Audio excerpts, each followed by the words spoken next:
Welcome to this exploration into the source material. And today we're navigating a pretty intricate legal landscape. Yeah, we're looking at bribery in the Philippines, specifically through the lens of the Revised Penal Code. Right. And if you've ever actually looked at the code, you'll realize that bribery isn't, just one single crime. No, not at all. It's actually a collection of very specific legal definitions and traps. Exactly. So our mission today is to help you understand how the law distinguishes between a simple thank you gift, a promise, and an actual felony. We want to see how the state strategically tries to break these secret deals apart. Because for you, the listener, the difference between a polite gesture and a prison sentence really comes down to timing. And, well, what was said or left unsaid during the actual handoff. So let's start with a scenario you might actually run into. Say you're dealing with a government building inspector, everything goes perfectly fine, the permit is signed, and then you just hand over an envelope of cash as a thanks for the quick service. You didn't ask for a favor, so you're safe, right? Actually, no, not quite. Yeah. That falls under Article 211, which is indirect bribery. Even without making a deal beforehand. Right. Most people think if there's no deal, there's no crime. But the law says if an officer accepts a gift simply because of the public office they hold, it's illegal. Wow, okay. But there is a really crucial detail here for you to remember. The law requires the gift to be tangible.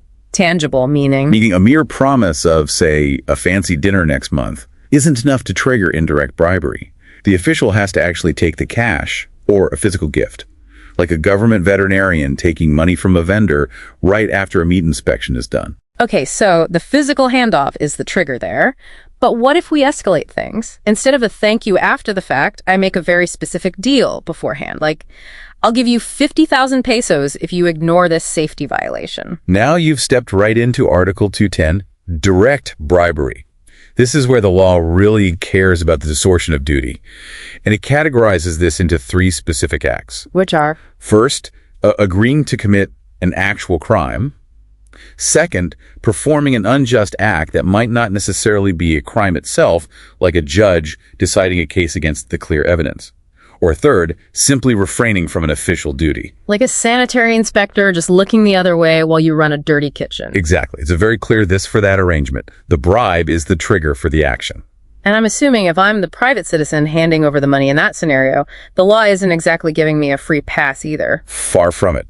Under Article 212, which covers the corruption of public officials, the law views the giver and the receiver as two sides of the same corrupt coin. So the penalties are the same. Mirrored exactly. If you offer the bribe, you face the exact same penalties as the officer who receives it. It's designed to make both parties sweat about the consequences. That makes sense. It gets even more intense, though, when we talk about the people we trust to uphold the law in the first place, like a cop or a prosecutor helping a major criminal walk free. Oh, absolutely. That brings us to qualified bribery under Article 211A. The stakes are massive here. Because they're shielding criminals. Right. If a law enforcement officer shields someone facing serious charges, and we're talking life imprisonment or the death penalty here, they don't just get a standard bribery charge. They face the music for the actual crime. Yes. They face the same level of punishment the criminal was supposed to get. The state is essentially telling the officer, if you help them walk, you take their place in the cell. That is an incredibly heavy deterrent. But as I was looking through all these sources, I noticed a crack in that solid wall of prosecution. It's almost like the state fully anticipates that these corrupt partners will eventually turn on each other. You're referring to Presidential Decree 749, the immunity loophole. Yeah, that's the one. It seems like a tactical move to break these deals from the inside out. It is. It allows the bribe giver to walk entirely free if they testify against the corrupt official. But for you to actually use this get-out-of-jail card, it's not automatic. You have to provide necessary information that the state doesn't already have. And it has to be corroborated, right? Corroborated, exactly. Plus, there's a strict character check. You are completely disqualified if you've been convicted of a crime involving moral turpitude. Moral turpitude, so things like fraud, theft, embezzlement. Right, crimes that go against basic community standards of honesty. If you have that on your record, the state simply won't trust your testimony enough to grant you immunity. So the law creates this really high-stakes environment where you and your corrupt partner are equally liable, but only the person who talks first gets a way out.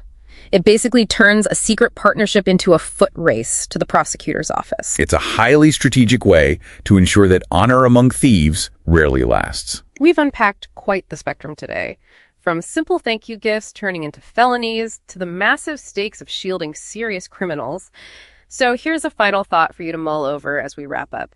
Since the legal system is practically designed to make you doubt your partner at every single turn and only rewards the first one to crack, is there actually any room for loyalty in a corrupt deal? Or is every bribe just a betrayal waiting for the right price? See you next time. You know, what's really the difference between a friendly gift and a felony?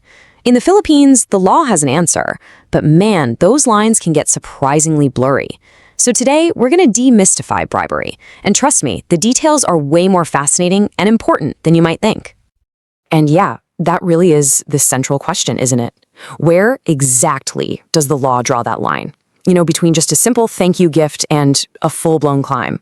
It might seem obvious on the surface, but like we're about to find out, the legal definitions get super specific about what it actually takes to cross that line. All right, so to really get to the bottom of this, here's our game plan. First, we're going to break down the basic anatomy of a bribe. Then we'll walk through its different flavors, direct, indirect, and the really serious one, qualified bribery. After that, we'll flip the script and look at the bribe giver. And stick around, because we're going to end with a pretty surprising twist in the law, a way some people can actually get immunity. Okay, let's start at the beginning. What are the fundamental ingredients of a bribe? I mean, before we can even get into all the different types of charges, we've got to understand the core elements that make something a bribe in the first place. Okay, so at its very core, think of bribery as a corrupt transaction. It's a deal. You've got a public officer on one side, and they accept something of value. Could be a gift, just an offer, or even a promise.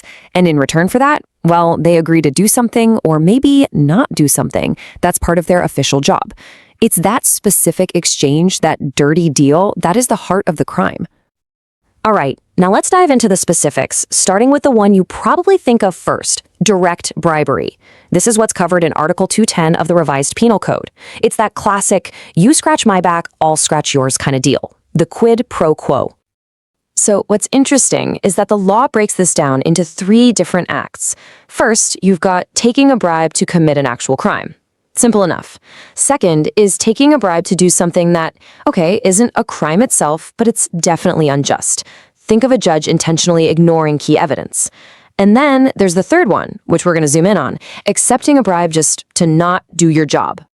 So, what's the legal recipe for this? What do prosecutors need to prove? Well, it's a 4-step checklist. Step 1, the person has to be a public officer. Step 2, they accept a gift or, hey, even just a promise is enough. Step 3, that deal is specifically for them to neglect an official duty, to just not do something they're supposed to. And finally, step 4, that duty has to be a real, legit part of their job description. Let me give you a perfect real-world example from a classic court case. Imagine a sanitary inspector. Their whole job is to report health violations, right? Well, if they take some cash from a tenant to just look the other way and not file a report on an unsanitary building, bam! Every single one of those elements is met. It's a textbook case of getting paid to not do your job. And get this is a really crucial point. The money doesn't even have to change hands. For direct bribery, the crime is committed the second that public officer says yes to the offer, the moment they accept the promise. The corrupt agreement itself is the crime. That's a huge detail. But you know, not all bribery is that straightforward. It's not always such a direct, here's the deal kind of thing. The law actually recognizes a whole spectrum of corruption, from the really subtle stuff all the way to the most severe. And this chart here does a great job of showing the difference between direct and indirect bribery. With direct, like we said, the gift is for a specific corrupt act. But with indirect bribery, the gift is given just because of the person's job. You know, maybe for some favors they did in the past or to grease the wheels for the future. And here's another critical difference. For indirect bribery, the gift has to be actually received. A promise isn't enough, unlike with direct bribery. Okay, now we get to the most serious form of all, qualified bribery. And the penalty for this, it's absolutely staggering. We're talking reclusion perpetua, permanent imprisonment.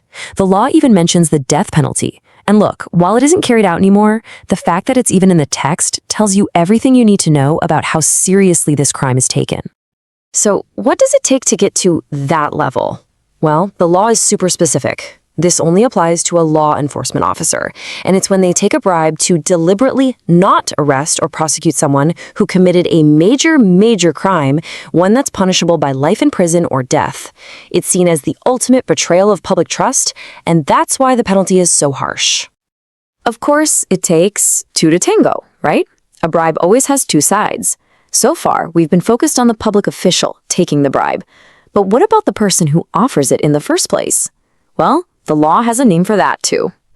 It's called corruption of public officials under Article 212. It's a separate crime specifically for the person offering the bribe. The whole point of the law is to make sure that both people involved in that corrupt deal are held responsible. And the penalties? They're a mirror image. The law holds the bribe giver every bit as accountable as the bribe taker. Whatever the public official gets, the person who offered the bribe gets the exact same thing. Period. But this is where things get really interesting. The law takes a very pragmatic turn here. What if the government needs the bribe giver's help to actually catch the corrupt official?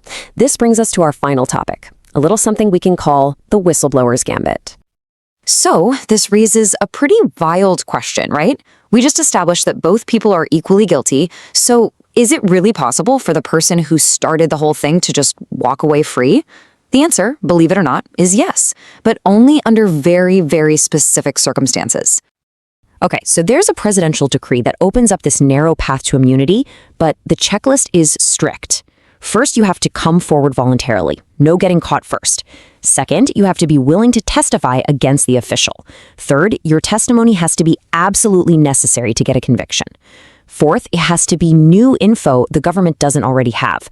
And finally, you've got to have a clean record yourself. No convictions for crimes that involve what's called moral turpitude, which basically means crimes that are just seen as inherently dishonest or corrupt. All right, so let's do a quick recap. We've got direct bribery, that's the specific quid pro quo deal. Then there's indirect bribery, that's a gift given just because of someone's fancy job title. We have the absolute worst of the worst, qualified bribery, where law enforcement lets a major criminal walk for cash. And we know that the bribe givers are on the hook for the same penalties, unless they decide to cooperate and become the key witness. And that leaves us with a really tough final thought. This whole immunity thing, look, it's a practical tool to fight corruption, no doubt. But it also creates a massive ethical puzzle. I mean, when the government lets the person who kicked off the whole illegal deal walk free just to catch the other person, you have to ask yourself, what's the real goal here? And in that situation, who is truly being held accountable? Welcome back to another deep dive. You know, there is a scene in almost every crime movie that we have all just accepted as the universal symbol of corruption. Oh, yeah, the classic parking garage meetup. Exactly. It is usually raining. We are in a dimly lit parking garage or maybe like a booth at the back of a diner. One guy slides a thick manila envelope across the table. The other guy peeks inside, sees the stack of unmarked bills, nods, and slides it into his jacket. Scene over. We know exactly what just happened. The classic payoff. I mean, it is clean, it is cinematic, and it is very dramatic. It is. But today, we are going to ruin that movie moment for everyone. Good. It needs ruining. Because we are opening up a file today that suggests corruption. I mean, real legal corruption. Yeah. Almost never looks like that. In fact, if you were waiting for the envelope in the dark alley, you are completely missing how the actual machinery of influence works. You are looking in the wrong place entirely. So we are doing a deep dive into the mechanics of corruption. It is a heavy topic, but you are right. We really have to dismantle that movie version to understand the reality. We have a massive stack of documents here today. We really do. We are looking at the Revised Penal Code, specifically Articles 210 through 212.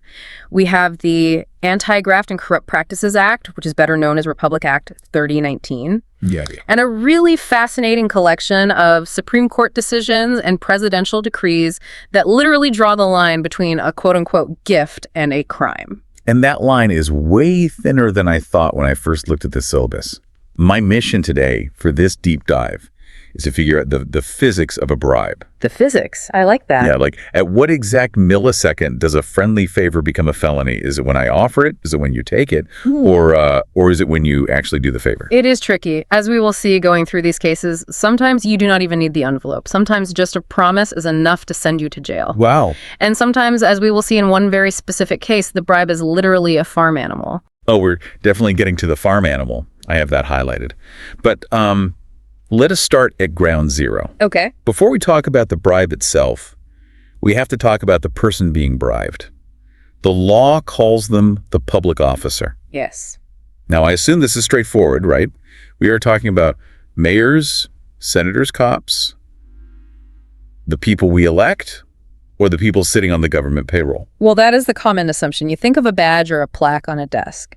But if we look closely at Article 203 of the Revised Penal Code and the jurisprudence that surrounds it, the net is actually cast much, much wider. Really? How so? The law is not looking at your job title, it is looking at the function you are performing. Give me an example. Yeah. Because if I am not on the government payroll, how could I possibly be a public officer? Let us look at the case of Maniego versus People. This case highlights the nuance perfectly. The court had to decide if someone who is just filling in or performing a temporary duty counts as a public officer. Okay. And the ruling was crystal clear. The temporary performance of public functions is sufficient to make you a public officer. So context matters more than the actual employment contract. Precisely. Imagine you are just a private citizen. You are not a government employee at all. But let us say the government hires you as an independent expert. Like a consultant. Right. Maybe you are an appraiser hired to determine the value of land the government wants to buy. Or maybe you are a handwriting expert brought in for a specific court case. Okay, so I am a freelancer in this scenario.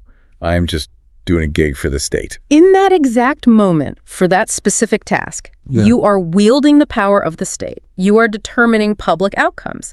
So under Article 210, paragraph 5, if you accept a gift to, say, inflate that land value or fake that handwriting analysis, But I'm on the hook. you are liable for bribery just as if you were the elected governor. You know, that actually makes total sense. Because otherwise, the government could just outsource all its corruption to consultants and say, hey, technically they are not our employees, so it is not a bribe. Exactly. The law closes that loophole by focusing heavily on the nature of the duty. If you hold the public trust, even for an hour, you are subject to the laws protecting that trust. That is a great way to put it. There is another case, too, People versus Paloma, that reinforces this exact point. It really does not matter if the position is temporary or permanent. Assessors, arbitrators, appraisal commissioners, if the duty is public, the liability is very real. Okay, so we have established the who. Basically, anyone holding the public trust. Now, let us look at the syllabus we are using breaks this down into direct bribery and indirect bribery. Let us start with direct bribery. That is Article 210. Yes. This feels like the main event. It is the main event. Direct bribery is the classic quid pro quo, this for that. But there is a specific engine that drives this crime, and it is actually not the money. It is not the money. What is it? It is the agreement. The agreement. Yes. The statute punishes the public officer who accepts an offer or a promise or receives a gift with a view to committing some act. It is that specific connection between the gift and the official act that matters. Okay. And the law actually splits this into 3 distinct forms, almost like a hierarchy of severity. Let us walk through them then. Form number 1. Form 1 is the most severe. This is where the officer agrees to perform an act that is in itself a crime. So this is like, I pay you to kill my rival, or I pay you to burn the evidence in the evidence locker. Right. The act you are buying is illegal regardless of who does it. We had a classic case here, U.S. versus Valdehueza. Saw that one in the notes. It is an older case, but it maps the mechanics out so perfectly. You have a municipal officer, a lieutenant, who is in charge of a prisoner. So he's in a position of total control. Total control. Now, the governor had issued a specific legal order. Take this prisoner and transport him to the provincial capital. A simple lawful order. Move person A to location B. Hard to mess that up. Well, unless there is a financial incentive to mess it up. The officer in this case accepts a payment of 20 pesos. 20 pesos. I love how inflation changes the gravity of these historical cases. Yeah. But okay, he takes the 20 pesos. And in exchange, he does not transport the prisoner. He releases him. So he commits a crime infidelity in the custody of prisoners or evasion of sentence, and he got paid cash to do it. Exactly. That is the first form of direct bribery. But here is the nuance that really trips people up, and I want you to look closely at the text of Article 210. It says, quote, accepts an offer or promise, end quote. Okay. It does not require the officer to actually receive the money. Wait, really? So if the prisoner says, I will give you 20 pesos to let me go, and the officer just says, deal, but the money is never actually handed The over. crime of direct bribery is fully consummated. Just from saying deal. Just from that, the moment the officer agrees to sell the power of his office, the corruption has occurred. The actual delivery of the money is just a mechanical detail. That is wild. I think most people assume you have to be caught red-handed with the cash. You know, the whole follow the money thing. Well, for the officer, the crime is the betrayal of trust via the agreement. Now, if the officer refuses the offer, then the officer is safe, and the person offering it is liable for attempted corruption. But for direct bribery, the agreement itself is the trigger. Yeah, okay, that makes sense. The handshake is the crime. So that is Form 1, doing a criminal act. What about Form 2? Form 2 is where the officer accepts a gift to do an act which is not a crime, but is, quote, unjust. Unjust.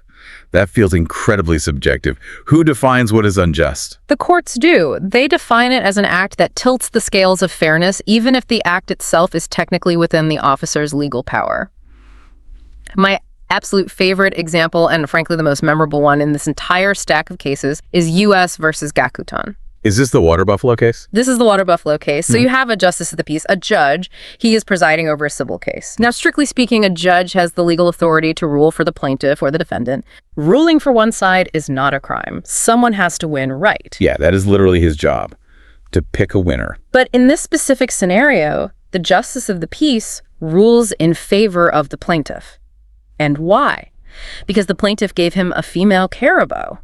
A bribe on 4 legs. Exactly. Now, the judge tried to argue, look, I have the power to rule for this guy. It is a legal act. It was within my jurisdiction. He is not wrong on paper. He's not. But the Supreme Court said essentially, no. Rendering a decision is legal. Rendering a decision because you were bought with a farm animal makes the act unjust. It destroys the impartiality that is the absolute essence of the judicial office. I really love that. It highlights that justice is not just about the outcome, it is about the process.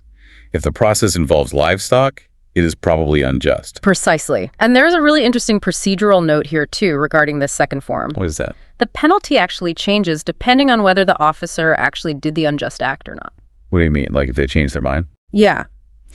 If the judge took the caribou and promised to rule for the plaintiff, but then maybe he got cold feet or had a crisis of conscience, ruled for the defendant, instead he is still guilty of bribery because he accepted the gift with the agreement. Right. We established the agreement is the crime. But the penalty is actually lighter because he did not bring the unjust act to completeness. So he gets a discount on his prison time for screwing over the guy who bribed him.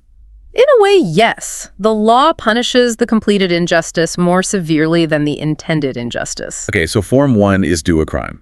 Form 2 is do an unjust act. That leaves Form 3. Form 3 is about inaction, refraining from doing something which it is the officer's official duty to do.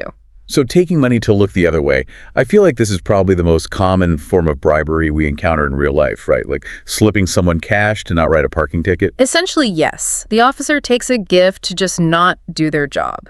We have 2 very distinct examples in the source material for this. First, let us look at U.S. versus Navarro. This one involved a sanitary inspector, right? Right. Now imagine the context here. Public health is a major concern. The sanitary inspector's entire job is to inspect buildings and report unsanitary conditions to protect the community from disease. In this case, he found a building that was in really bad shape. Probably a massive health hazard. Likely. But instead of doing his job and reporting it, he accepted a gift from the tenant. And in exchange, he refrained from reporting it to his superior. He got paid to stay silent. Correct. He completely failed to perform his official duty. He essentially sold the public safety for a private gift. Wow. And the second case for this form, People versus Marco, it feels like something out of a pulp spy novel. It really does. It involved a government agent who was actively spying on a suspect. And the suspect was believed to have, quote, communistic leanings. That phrasing definitely dates the case to a very specific era. It does. It is very mid-century. But the agent had gathered derogatory information on this suspect. It was his explicit official duty to report this information up the chain to his superiors. But in consideration of a sum of money, he refrained from reporting it. So in both of these cases, the dirty building and the communist suspect, the government is paying these people to act, to inspect, to report. And a private bribe is paying them to stop acting. Exactly. And the law treats that paralysis of duty as direct bribery. The public officer is becoming a dam where information or action should naturally flow, and they were doing it purely for profit. Now, I want to pause on a really specific detail here about the gift itself before we move on to the next section. We talked about cash. We talked about a female carabao. Does the law specifically outline what counts as a gift? The sources are quite clear. It must have value or be capable of, quote, pecuniary estimation. Pecuniary estimation, so it essentially has to have a price tag. Yes, it can be cash, property, jewelry, livestock, anything with a measurable financial value. But there is a fascinating question that comes up in the jurisprudence about this. What if the act the officer performs is technically a moral duty? This is that moral duty loophole mentioned in the syllabus outline. This part really confused me. Can you explain this? It is a fascinating exception in the legal framework. The legal sources state that there is no bribery if the act performed is merely a discharge of a moral duty or if the act is totally foreign to their official duties. I'm going to need a concrete example for that one. Okay. Let us say you are a public officer. A mayor, perhaps. But you are also a very wealthy individual in your own right outside of politics. I come to you as a citizen and say, I will give you this valuable antique watch if you help pay for my child's medical surgery. And you, out of a sense of moral obligation or charity, agree to help me. Oh, okay. I mean, that sounds like a nice thing to do. It is a very nice thing to do. And crucially, paying for someone's private surgery is not your official duty as a mayor. It is a private act of charity. Even if I gave you a gift to encourage that charity, it is not bribery because the act lacks the color of authority. It lacked the color of authority. I really like that phrase. Exactly. If the act is totally foreign to your job description, you are not selling your office. You might be engaging in a private transaction, but it is not bribery under Article 210. The crime absolutely requires the act to be connected to the performance of official duties. That actually makes perfect sense. Like if I pay an off-duty traffic cop to come fix my roof on his weekend off, that is not bribery. It is just hiring a guy who happens to be a cop to do some roofing. Right, unless, of course, he is fixing your roof while he is on the clock and supposed to be out directing traffic. Then we get into administrative issues or abandonment of post. But strictly speaking, for the crime of bribery, the payment must be to influence an official act. Okay, so that covers direct bribery. There is an agreement. I pay you, you do the thing. But what if it is murkier than that? What if I am not asking for a favor right now? What if I am just grooming you? Now you are thinking like an organized crime boss. This brings us directly to Article 211, indirect bribery. The gift trap. Indirect bribery is much subtler. The core distinction here is that there is no specific agreement. There is no explicit do this for that. So why is it a crime then? If I give the mayor a nice watch and I do not ask for a single thing in return, where is the actual harm? The harm is in the implication. The law says the crime is committed when a public officer accepts a gift by reason of their office. By reason of their office. That is the key phrase we need to remember. It is. The law recognizes reality. It recognizes that you would not be receiving that expensive gift if you were just a random person on the street. Ask yourself, would you have given that mayor a Rolex if he was just a guy named Bob working at a gas station? Probably not. No, definitely not. Exactly. You are giving it to him because of the power he currently holds. And by accepting it, he is allowing his office to be compromised. He is implying that he is open to influence. It is essentially a retainer fee. You are not paying for a specific job today. You are paying to put him in your pocket for the future. We had a really interesting case for this in the notes. Yeah. U.S. versus Richards, the veterinarian case. This is a great example of how timing does not save you in indirect bribery.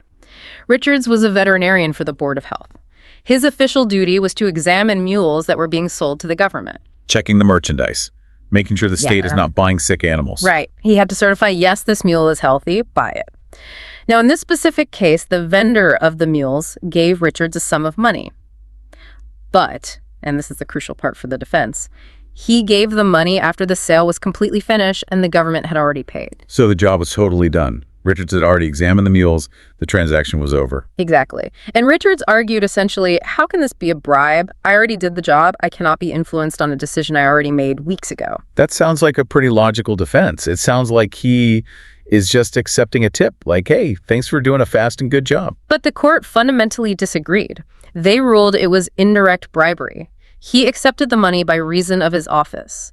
The fact that the specific act was finished did not matter at all. The gift was attached to his position as the examining government veterinarian. So even a thank you tip if it is substantial and connected to your government role, can be indirect bribery. Correct.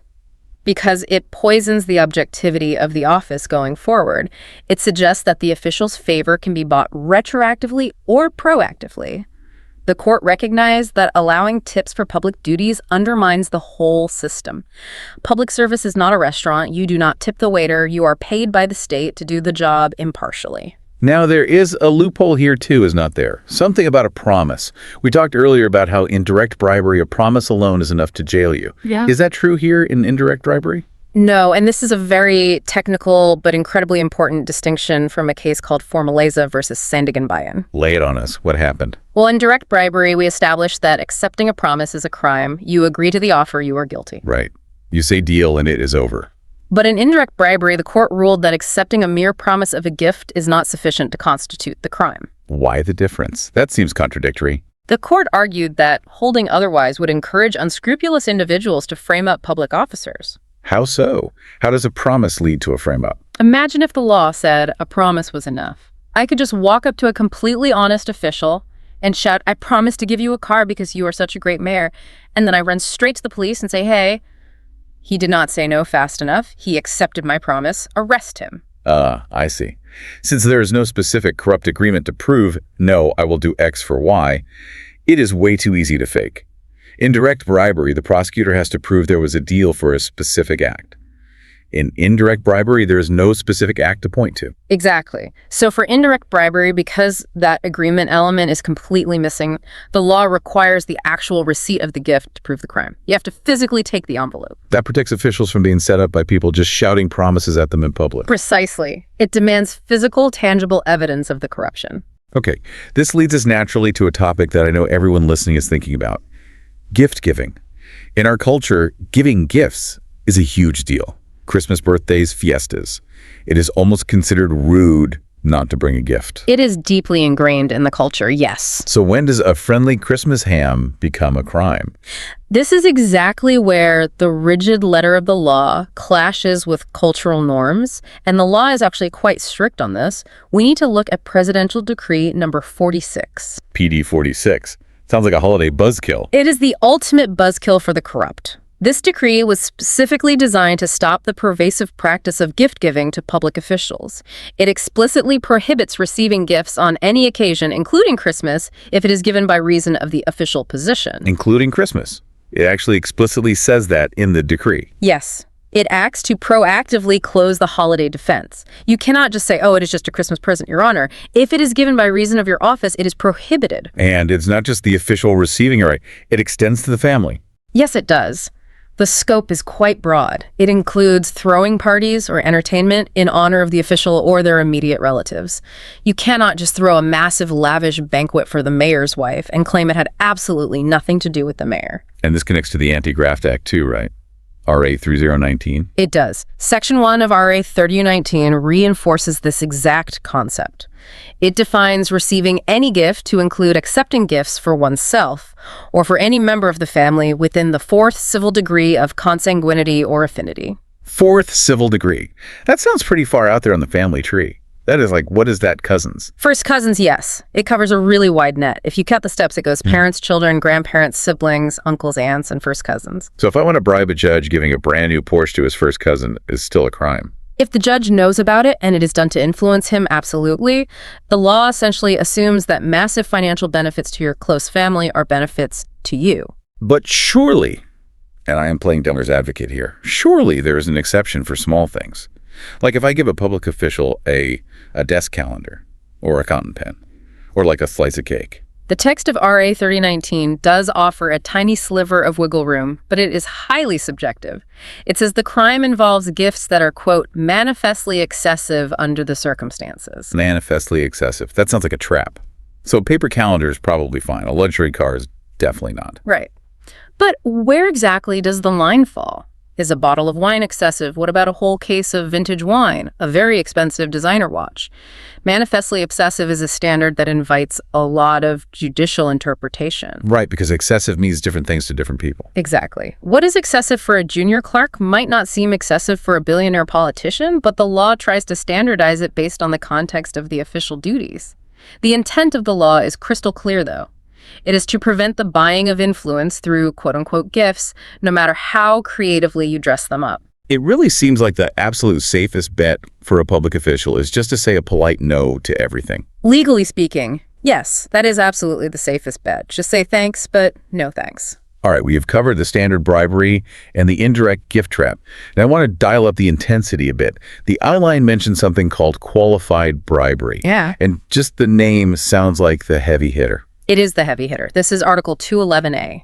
And this is not just about money anymore. This is about life and death. What makes it qualified? It applies very specifically to law enforcement officers who are explicitly entrusted with arresting or prosecuting offenders. Okay, so we are talking about police prosecutors. Yeah. The people whose literal job is to catch the bad guys. Yes. The crime happens when they refrain from arresting or prosecuting an offender, but not just any random offender. The outline says it has to be a specific type of criminal for this to apply. Correct. The offender that the officer lets go must have committed a crime punishable by reclusion perpetua, which is essentially life imprisonment or death. Wow. So we are talking about letting a murderer go, or a high-level drug trafficker, Yeah. or a violent kidnapper. Exactly. If a cop takes a bribe to let a petty shoplifter go, that is just direct bribery. It is bad, but is not the worst thing in the penal code. But if they take a bribe to let a murderer walk free out the back door of the station, that is qualified bribery. And I am guessing the penalty reflects those massive stakes. This is the absolute hammer drop. The penalty for the officer is the exact penalty for the offense they failed to prosecute. Whoa, wait. Let me unpack that. If the murderer was facing life imprisonment and the cop takes a bribe and lets him go, The cop faces life imprisonment. that is almost biblical. It is literally an eye for an eye. It is designed to be a supreme deterrent. The foundational logic here is that by letting the dangerous criminal go, the officer has effectively taken their place in the eyes of the law. They have become an accessory to the heinous crime itself. If you shield a monster, you take the monster's punishment. That is incredibly high stakes. It really highlights how the law views the deep betrayal of public trust in those specific situations. It is not just mere corruption anymore. It is complicity in the heinous crime. Precisely. It is the state saying, you are the gatekeeper. If you deliberately open the gate for the wolf, you get treated exactly like the wolf. So far, we have focused almost entirely on the public officer, the one taking the envelope or the carabao. But as they say, it takes two to tango. What about the person handing over the cash? The guy sliding the envelope across the diner table? That brings us to Article 212, corruption of public officials. The giver? Yes, the law is very beautifully symmetrical here. The person who makes the offer, the promise, or gives the gift is punished with the same penalties imposed on the corrupted officer. So if the officer gets 10 years for taking the bribe, I get 10 years for giving it. Generally speaking, yes. The liability mirrors the officer's liability. You corrupted the office, you share the fate. But, and there's always a big but, in these deep dives, the outline mentions a get-out-of-jail-free card. Presidential Decree number 749. This is the massive plot twist in bribery law. Tell me about this immunity. How does a briber get off the hook? Well, the state recognized a very practical problem with prosecuting bribery. Bribery is an inherently secret crime. It happens in the shadows.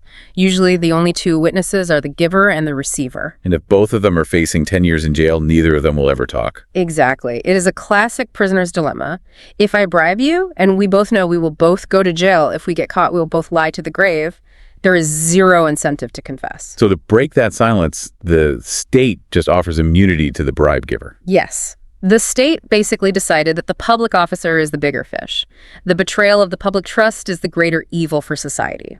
So PD 749 offers full immunity from prosecution to the bribe giver if they voluntarily testify against the official. That is morally very complicated. Yeah. So you are telling me I can bribe a mayor, get the lucrative government contract, enjoy the money, and then when the heat turns up from an investigation, I can just turn on the mayor and walk away completely scot-free? Legally, yes, provided you meet the conditions. But the conditions are strict. First, the information must be given voluntarily. You cannot wait until you are already in handcuffs to offer it. Second, you must be willing to fully testify in court. Third, the information must refer to consummated violations. Consummated meaning it has to have actually happened. Yeah. You cannot get immunity for a bribe you only thought about giving. Yes, the crime must be complete.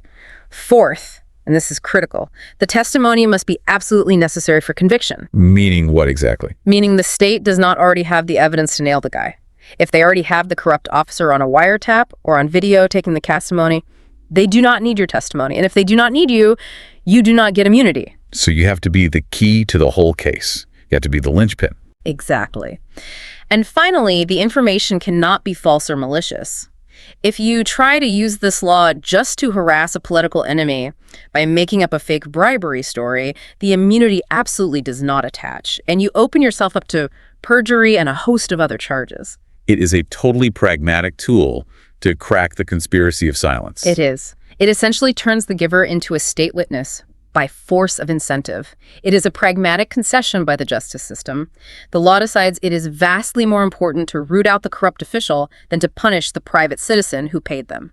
That is a fascinating moral calculus. The state is essentially saying we want the guy with the badge way more than we want the guy with the wallet. Because the guy with the badge holds the public trust. That is the higher value being fiercely protected.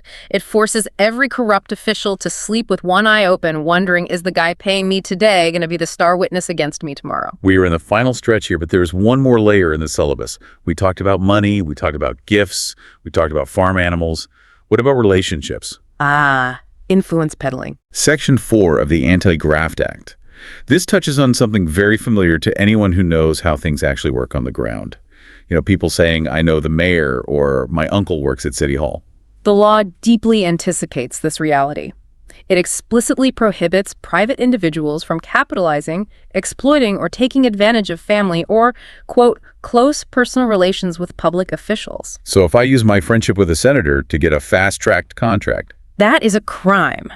And the law carefully defines family relation and close personal relation to prevent ambiguity. We know family spouses, cousins up to the 4th degree. But how do you legally define a close personal relation? Is it drinking buddies, fraternity brothers, golf partners? The text defines it broadly as close personal associations that would imply the ability to influence the official. Imply the ability to influence? Yes, it is about the perception just as much as the reality of access. If you are selling that access, if you are out there saying, give me money and I will talk to my buddy, the governor, you are violating Section 4. It is literally trading on the name. Even if the governor has absolutely no idea you are doing it. If you are capitalizing on that relationship to obtain favors or peddle influence, you are liable. And Section 4 also explicitly penalizes inducing corruption. Which is what exactly? Simply inducing or causing a public official to commit corrupt practices. It is the act of pushing them toward the edge, even if you do not directly benefit financially. It really seems, looking at all this, like the law has tried to violently plug every single possible hole in the ship. Direct agreement, covered. Subtle gifts, covered. Family ties, covered. Just trying to bribe, covered. On paper, yes, the legal architecture we've discussed today is incredibly robust. It covers the mechanical elements of corruption thoroughly. So let us quickly recap what we've unpacked today. We started with the definition of the public officer. And remember, listeners, even temporary experts count. It is always about the function, not the title on the door. Then we looked at direct bribery, the 3 distinct forms. Doing a crime, doing an unjust act, remember the carabao, or refraining from duty like our sanitary inspector. The key there is the agreement. The handshake is the crime. Then we moved to indirect bribery, accepting gifts by reason of office even without a specific agreement. But remember, the twist, a promise is not enough there. You actually need to receive the physical gift to prevent frame-ups. We touched on qualified bribery. That is the extremely high-stakes scenario of law enforcement letting heinous criminals go and ultimately paying the exact same price with their own freedom. And finally, the giver's side. The immunity deals under PD 749 that turn the briber into the star witness, and the strict prohibition on influence peddling through family and personal ties. It is a highly comprehensive system meticulously designed to sanitize the public service. It brings us right back to that initial thought we had. The movie version of The Envelope in the Dark Alley is simple, but the reality is a massive, complex web of agreements, unjust acts, and moral duties. And that is exactly why understanding the mechanics is so vitally important. It helps us as citizens distinguish between a harmless, friendly culture and a toxic criminal conspiracy. Before we go, I want to leave you, the listener, with a final thought to mull over. We talked about that moral duty loophole in direct bribery. The idea that if an official takes money to do something they were morally obligated to do, but not officially legally obligated to do, it might not actually be bribery. It creates a very strange gray area in the law. Exactly. In a modern bureaucracy, where the lines of what constitutes an official duty are constantly expanding, where does that line blur? If I pay a government official to expedite a process that realistically should be fast anyway, is that them fulfilling a moral duty to be efficient? Or is it an official duty being corrupted? And does that specific loophole effectively legalize grease money if you are clever enough to frame it as paying for what is practically right rather than what is strictly official? That is the ultimate question. When exactly does paying for the right thing legally become the wrong thing? Something to mull over next time you're stuck waiting in a long line at a government office. Indeed it is. That is it for this deep dive into the mechanics of corruption. Thanks for listening, and stay curious. Welcome to the debate.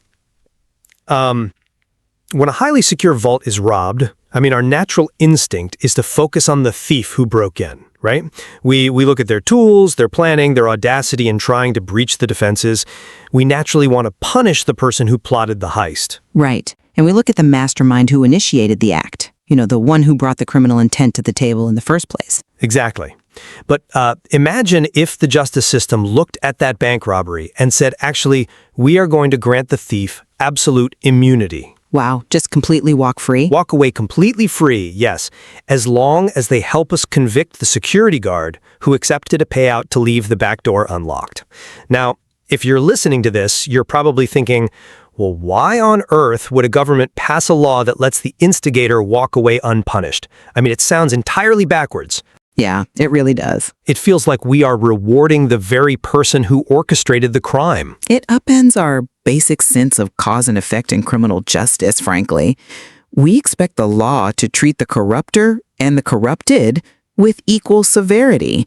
And that philosophical tension is the very heart of the legal framework surrounding bribery and corruption. It really is. It's this explicit, hardwired contradiction because on one hand, you have a foundational statute like Article 221 of the Revised Penal Code, which dictates symmetrical justice. It states that the private individual, the corrupter, must face the exact same penalties as the public officer they bribe. Right. But then, layered over that, you have a completely different mechanism, Presidential Decree number 749, which it flips the script entirely. It grants that very same corrupter absolute immunity from prosecution in exchange for their testimony against the public official. Which brings us to the core question we are examining today, right? Does the ultimate responsibility for bribery lie with the public officer who breaches their duty or with the private individual who initiates the corruption? That is the question. So I take the position that the legal framework's asymmetrical focus on punishing the public officer is entirely justified. The law recognizes that the betrayal of public trust is, it's the paramount harm a society can suffer. And using immunity under PD 749 is a necessary pragmatic tool to secure convictions against corrupt officials. Okay. The architecture of the law rightfully prioritizes the integrity of the government over the punishment of the private citizen. And I argue for symmetrical culpability. Bribery is inherently a bilateral transaction. It takes two actors to consummate the crime, right? By excusing the corrupter, the legal framework undermines its own consistency. How so? Well, when you utilize PD 749 to grant immunity, even when the informant actively initiated and offered the bribe, the law creates a massive moral hazard. It effectively provides this risk-free mechanism for unscrupulous private individuals to induce corruption. It fundamentally weakens the entire anti-graft system by letting the architects of the crime operate with the safety net. Okay, but let's look at how the Revised Penal Code views the center of gravity in these crimes, because it simply does not view the two parties as equals. Take the elements of direct bribery under Article 210. Right, the foundational bribery statute. Exactly. The very first element, the absolute prerequisite for the entire crime, is that the offender is a public officer. The crime hinges entirely on the performance of official duties. Sure, but... Well, let me just finish this thought. The law isn't just punishing a covert financial transaction, It is punishing the perversion of state power. When a public officer accepts an offer or receives a gift with a view to committing a crime or executing an unjust act, they are weaponizing the authority entrusted to them by the public. I don't disagree with the severity of the betrayal, but... And that is exactly why the state is justified in using absolute immunity for the bribe giver. The goal isn't to be fair to the two individuals involved. The goal is to surgically remove the cancer from the government apparatus. If letting a private opportunist walk free is the price of convicting a corrupt official, the law views that as a necessary pragmatic trade. But bribery does not exist in a vacuum. By treating the private individual merely as a tool for prosecution, we completely ignore their role as the catalyst. Let's examine the initiation of the act. You mentioned Article 210, but case law, specifically People v. Soap, explicitly clarifies that the gift may be voluntarily offered by the giver. Right, yes. The private citizen is very often the one originating the corrupt intent. Furthermore, Republic Act No. 3019, the Anti-Graft and Corrupt Practices Act, expressly prohibits private individuals from inducing or causing public officials to commit corrupt practices. The law clearly recognizes the danger of the private actor. Of course it recognizes the danger. Right. So think of the private corrupter like a malicious hacker probing a computer network for vulnerabilities. If you grant the hacker absolute immunity every time they successfully exploit a weak employee, you are essentially subsidizing the hacking industry. You are encouraging them to keep probing until they find someone who breaks. That's a clever analogy, but I look at it through the analogy of a fortress rather than a computer network. Okay, a fortress? Yeah, if an enemy army offers a bag of gold to a guard standing on the fortress wall, well, that is expected behavior. Enemies will always try to breach the wall. But the guard who actually turns the key and opens the gates, that is the true catastrophic failure. But you can't just expect... The law places a heavier burden on the guard because the guard swore an oath to protect the people inside. We can see how aggressively the state enforces this oath when we look at Article 211A, which covers qualified bribery. Right. That is the provision incorporated for law enforcement officers, specifically? Yes, exactly. And the mechanics of it reveal everything about the state's priorities. Under Article 211A, if a public officer entrusted with law enforcement refrains from arresting or prosecuting an offender who has committed a major crime. Like murder or drug trafficking. Right, specifically crimes punishable by reclusion perpetua, meaning life imprisonment, or death. If the officer looks the other way in consideration of a bribe, the penalty for that officer escalates to the maximum allowable by law. Which is extreme, yes. The state demands the ultimate penalty from the officer because the stakes of their omission are fundamentally higher than whatever the private citizen is offering. The private citizen is merely trying to save themselves from a prison sentence. The public officer is actively dismantling the justice system itself. The moral and legal weight rests squarely on the shoulders of the public officer who chose to open the gates. Okay, but your fortress analogy assumes that the guard is the only one with agency, and that the enemy's actions are just a force of nature we simply have to accept as inevitable. The law shouldn't accept the corruption of its citizens as an inevitability. I'm not saying it's inevitable. I'm saying it's the lesser evil to prosecute the official. But when we shift from the severity of the penalty to the actual mechanics of prosecuting it, the risks of your pragmatic approach become glaringly obvious. You call Presidential Decree No. 749 a necessary tool. I call it a dangerous loophole that arms the very enemies trying to breach your fortress.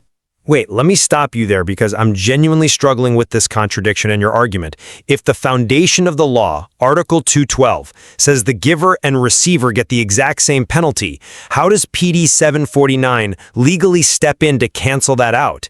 Isn't that the state breaking its own rule? Yes, it is the state breaking its own rule in the name of expediency, and that is precisely where the danger lies. PD 749 grants immunity even if the informant voluntarily offered the bribe. Let's walk through the mechanism of how this plays out in reality.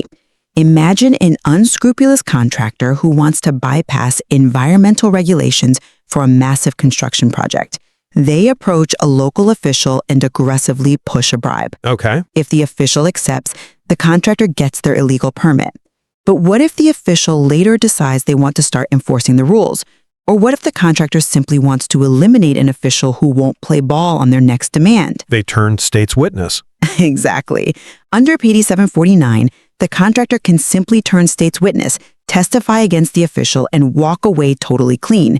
We see warnings about this exact dynamic in the jurisprudence. You are referring to cases where the courts recognize the potential for manipulation, right? Yes, specifically in Formileza v. Sandigan Bayan. For those unfamiliar, the Sandigan Bayan is a special appellate collegial court in the Philippines dedicated entirely to handling anti-graft and corruption cases against public officials. Right, the anti-graft court. Yeah. In that case, which dealt with indirect bribery, the court warned that accepting a mere promise of a gift without an actual agreement isn't enough to constitute the crime. They explicitly stated that holding otherwise would encourage unscrupulous individuals to frame up public officers. To frame them up, right. The judiciary recognizes that private individuals are absolutely capable of manufacturing corruption to trap officials. PD 749 gives those unscrupulous individuals a loaded weapon to hold over the heads of public servants. Look, I understand the fear of a frame-up, I really do. But that argument treats PD 749 as if it's a blank check handed out indiscriminately to anyone who walks into a police station with an accusation. It is not. It's heavily leaned upon, though. But the legal framework anticipates the exact moral hazard you are describing, the malicious contractor trying to trap a mayor, and it surrounds the immunity with strict, uncompromising requisites. It is a highly regulated mechanism. Regulated in theory. No, regulated in practice. First, the voluntary information given cannot already be in the possession of the state. It has to be strictly necessary for the conviction of the accused public officer. Second, the information and testimony must be corroborated in material points. A private individual cannot just walk in, make a baseless accusation and claim immunity. They need a paper trail, independent witnesses, or verifiable financial movements. But corroboration in a two-person transaction is notoriously difficult to authenticate. If the private individual orchestrated the covert transaction, they also orchestrated the paper trail. They control the narrative. Which is why the law goes further to examine the character of the accuser. The informant or witness cannot have been previously convicted of a crime involving moral turpitude. Meaning crimes of deceit. Exactly. Fraud, perjury, embezzlement. The state actively filters out inherently untrustworthy actors from using this tool. And most importantly, and this directly addresses the mechanism of the frame-up you detailed earlier, the immunity does not attach if the information turns out to be false, malicious, or made merely for harassment or molestation of the denounced public officer. Well, if your hypothetical contractor tries to use PD 749 to frame an official and the state uncovers the manipulation, that contractor not only loses the immunity, but they become liable to both civil and criminal action filed by the public officer. They expose themselves to massive retaliation. It is a precise tool that demands verifiable truth in exchange for leniency. even with those procedural safeguards, the philosophical inconsistency remains glaring. We are telling society that offering a bribe is only a punishable crime if you don't talk about it afterward. But, explicit negotiated agreements aren't even the hardest part to police. What do you mean? The real danger of this immunity is what happens when money changes hands without a single word spoken. Let's look at how the law handles corrupt intent when we move away from direct bribery. Let's look at the gray areas where the law tests whether it targets the giver or the receiver more aggressively. By gray areas, you are talking about indirect bribery under Article 211. Precisely. And honestly, the mechanism of indirect bribery actually reinforces my position that the law places the ultimate burden on the public officer. Really? I don't see it that way. Let me explain. In direct bribery, we require a clear, bilateral agreement. The officer accepts a gift specifically in exchange for performing an unjust act or a crime. But in indirect bribery, the threshold for convicting the public officer is drastically lowered. The elements are simply that the offender is a public officer, they accept gifts, and those gifts are offered to them by reason of their office. There doesn't even need to be a specific favor asked.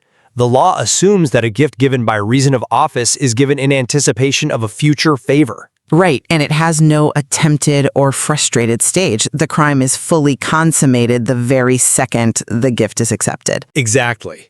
The textbook illustration of this is the case of U.S. versus Richards. Let's unpack how that actually happened, because it shows how aggressively the state polices its own. In the early 1900s, Richards was a veterinarian for the Board of Health, and his specific duty was to examine mules that were being sold to the government.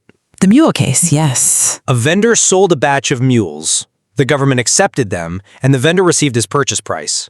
After the transaction was completely finished, the vendor approached Richards and gave him money. There was no explicit agreement to pass bad mules, there was no evidence that Richards failed in his duty, the transaction was over. But because the money was received by Richards by reason of his office, he only got it because he was the government veterinarian. It was classified as indirect bribery. The state forces the public officer to refuse all private influence. Furthermore, RA 3019 expands this by penalizing the acceptance of gifts from anyone outside the immediate family, even on occasions of national festivity like Christmas, if the value is manifestly excessive. The state's priority is building an impenetrable wall around the public officer, demanding they remain absolutely pure regardless of what the private citizen does. You say the state's priority is building a wall around the public officer, but the law is actually trying to build a wall from both sides, which proves my point about symmetrical culpability. How does it build a wall from the private citizen's side? You mentioned the restrictions on Christmas gifts under RA 3019. Let's look closely at the mechanics of Presidential Decree number 46, which you also referenced. PD 46 doesn't just penalize the public officials receiving the gifts. It explicitly penalizes giving gifts by private persons on any occasion. But wait, that still requires the gift to be given by reason of official position. It is still anchored to the public officer's role. Yes, it is. But here is the critical mechanism. Under PD 46, it is completely immaterial if the gift is for past favors or if the giver hopes to receive better treatment in the future. It is a blanket prohibition on the private citizen. It includes throwing parties or entertainments in honor of the official. Right. And Section 4 of RA 3019 specifically prohibits private individuals from capitalizing, exploiting, or taking advantage of family or close personal relations with public officials. Exploiting relationships. Yeah. Exactly. The legal framework recognizes that corruption rarely starts with a briefcase of cash slid across a desk. It usually starts with a cultivated relationship, a lavish dinner, a subtle exploitatification of a personal tie. By laying down these strict, sweeping prohibitions on the private citizen, the law demonstrates that the corrupter is equally culpable. True legal clarity requires holding the private citizen accountable for their actions and building those corrupt relationships, rather than letting them off the hook via PD 749 when a formal bribe eventually materializes. Okay, I see your point. The law clearly casts a wide net to prevent the cultivation of corrupt relationships, penalizing the giver in those subtle relational scenarios under PD 46 and RA 3019. But when we look at the ultimate architecture of the Penal Code, despite its breadth, it is fundamentally designed to purify public administration. But at what cost? When the act escalates from a lavish Christmas party to direct bribery, or worse, qualified bribery involving the obstruction of justice for heinous crimes, the penalties for the public officer become staggering. And in those high-stakes moments, the pragmatic use of informant immunity reflects a system making a hard choice. It prioritizes the integrity of the state apparatus over the punishment of private opportunists. Even if it means letting the instigator walk. Yes. The law accepts a degree of philosophical inconsistency to achieve the practical dismantling of corrupt governmental networks. It recognizes that the guard who opens the gate is the ultimate threat to the fortress. Well, I still maintain that a legal framework cannot remain coherent if it divorces the corrupting act from the corrupted official. By holding both elements in tension, the equal penalties explicitly mandated by Article 212 and the broad prohibitions on private givers in PD 46 and RA 3019, the statutes demonstrate an underlying belief that the initiator of corruption is just as dangerous as the receiver. Right. Absolute immunity under PD 749 remains a deeply contradictory policy. It forces the justice system to partner with the very individuals who are actively attempting to erode the integrity of public service. Symmetrical justice isn't just a philosophical ideal we can discard when it becomes inconvenient. It is absolutely necessary to deter the private actors who continually test and probe the defenses of our public institutions. While we certainly find a shared convergence in realizing that these statutes, from the strict symmetry of Article 212 to the pragmatic immunity of PD 749, all the way to the expansive prohibitions of RA 3019, they reveal a profound and ongoing struggle within the justice system itself. A massive struggle, yeah. There is an undeniable friction between the philosophical desire for symmetrical justice, holding both sides of the transaction equally accountable, and the tactical, gritty realities of prosecuting inherently covert crimes, where the only witnesses are the criminals themselves. Absolutely. The law is trying to balance the scales of justice while essentially fighting in the dark. Every provision we've discussed today represents a different strategy in that fight. And as we've seen, those strategies don't always perfectly align. They don't. The complexities of these legal definitions and how they assign blame offer so much more to explore. It leaves us to consider that opening image once again. When the vault is left open and the wealth of the public is compromised, the justice system must decide where to direct its full weight. Is it on the thief who exploited the weakness, or the guard who compromised the defense? We leave you to weigh the balance between pragmatic law enforcement and moral consistency.